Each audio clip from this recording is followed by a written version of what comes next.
Okay, guys, so it's been about an hour since the last segment was recorded on this, so if I repeat myself, please forgive me. It's not specifically my senility coming through, but that I may have forgotten what I said about an hour ago.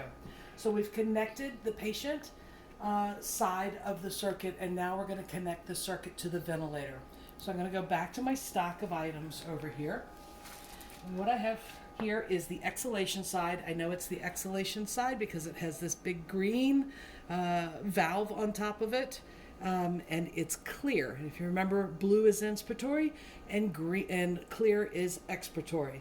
So I'm going to take this over, and that bridge that we connected the ventilator circuit to on that side comes through on this side. So it's a nice secure way of connecting our components.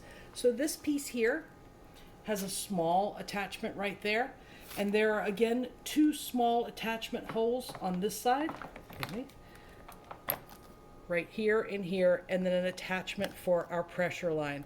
So I would want to make sure that I'm looking on the inside of the Isolette and I see the clear expiratory line, and I want to make sure I connect the expiratory filter and expiratory line to the expiratory side of the circuit.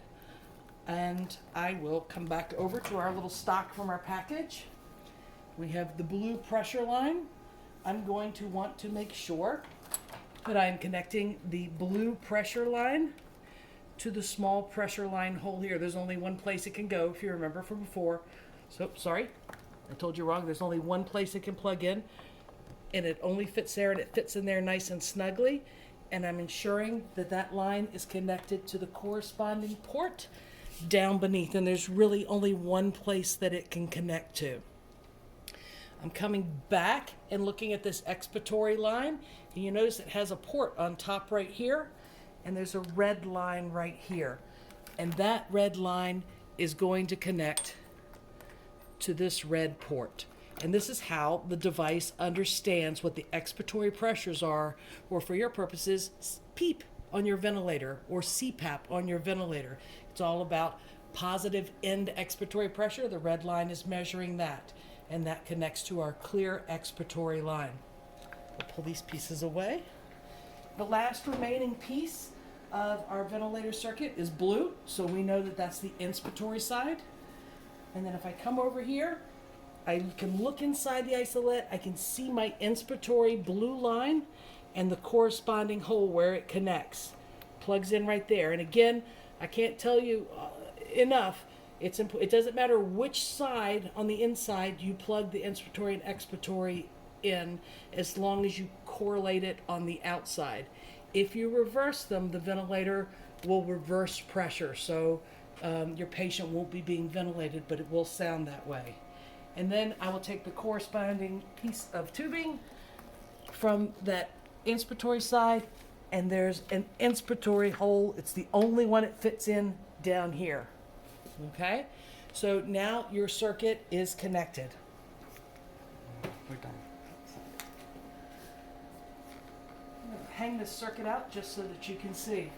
Now, you might remember earlier we were talking about the ventilator. It is completely pneumatic, which means, obviously, that it runs solely off of pressurized gas. There's no electricity making this function. When you see this yellow light right here, it just means that there is a charge that's going on, but that charge is charging an air compressor, which is built into the system. That's the only thing on the ventilator that has electricity. If for any reason your compressor failed, the device would pull from your tanks to deliver the dialed in ventilation. The only issue would be that your patient would be receiving 100% oxygen for the time it takes to transport them from Stone Springs over to here. So I know that we get very sensitive to high FiO2s, but we're not going to induce ROP for 15 to 20 minutes of 100% oxygenation. But you are thinking, right, hey, I don't want to be delivering high FiO2s to my babies. That said, Biomed does a good job of checking this device out. We don't use it that often, so quite frankly, the opportunity for a system as simple as a air compressor to break is extremely low. I just don't want you to panic in the event that it does. When I am setting up a patient to be placed on the ventilator component of this device, first thing I do is the quick and easies that might burn me later. I'm going to dial in whatever FiO2 I want to be delivering to my patient first and foremost. Don't have to worry about that later. So let's say our patient's on a 40% FiO2. Okay, now I'm going to switch the ventilator gas source from off, which it should typically be in, to on. And when I do that, I have two corresponding flow meters, and these flow meters are just corresponding to whichever tank that it's connected to. And you might remember, I told you earlier, I believe in a video, that it doesn't matter which one of these you are turning to achieve the gas flow that you want. Many RTs who haven't done long range transport are more comfortable just turning on both flow meters at 4 liters each, and that's just their rule of thumb, and that's enough to power their system. There is nothing that would stop a person from just dialing this up to 8 liters to power the system. 8 liters is a good safe value to know that you are well pressurizing your system, but quite frankly, depending on the size of your baby and how much support they're receiving, anywhere between 4 and 8 liters is enough to power the entire system of ventilation. Okay, so I'm just going to use the 1. The reason I would choose to use 1 instead of 2 is I would much prefer to bleed my tanks one at a time. I personally don't like changing ventilator tanks. Oxygen tanks, especially in an awkward system like this where it's hard to get in there and reach them. So I'd rather bleed one down low and have to change it and leave the other one full until the day I would need both of them. Okay, so I'm just going to power this at 6 or 7 liters is enough to run to my system. The next thing I'm going to want to dial, because I'm doing the quick and easy first, is my PEEP, which is the dial that's right here. Can't miss it. It says PEEP. So I'm literally dialing, you remember the righty tighty lefty loosey? Any second now. I can't see it because I have to be dialed on. I'm dialing my PEEP, and I'm literally watching for where my needle ends. So I want about 5 a PEEP, right? Of course I'm going to have an issue. Here we go.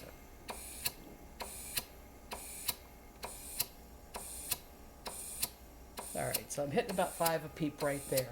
The next thing I'm going to do is I'm going to set my inspiratory time. A good starting inspiratory time, which is the one on the left-hand side, and I'm not sure that you can see there.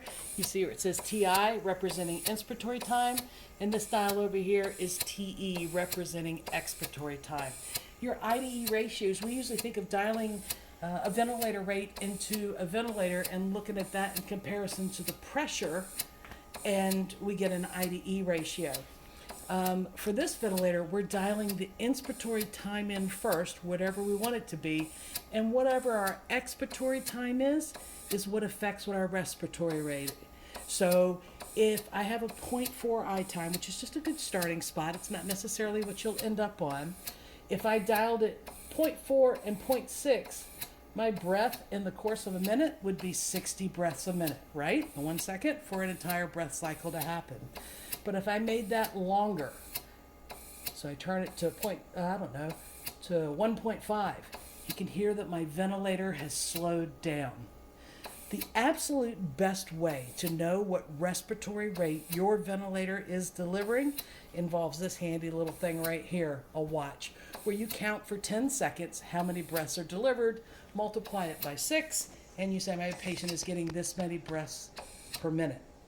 However, to keep from having to rely on that manual system there, we have a nice chart on the side of the ventilator that's pre-calculated that out for you. And it's hard to see, I'm sure, on video, but I can tell you now that it says if I want to give 36 breaths per minute, I need, sorry, it's hard for me to see it because of the glare in the room. If I want to give 10 breaths per minute on this ventilator, I would set an I time. Can you stop for a second?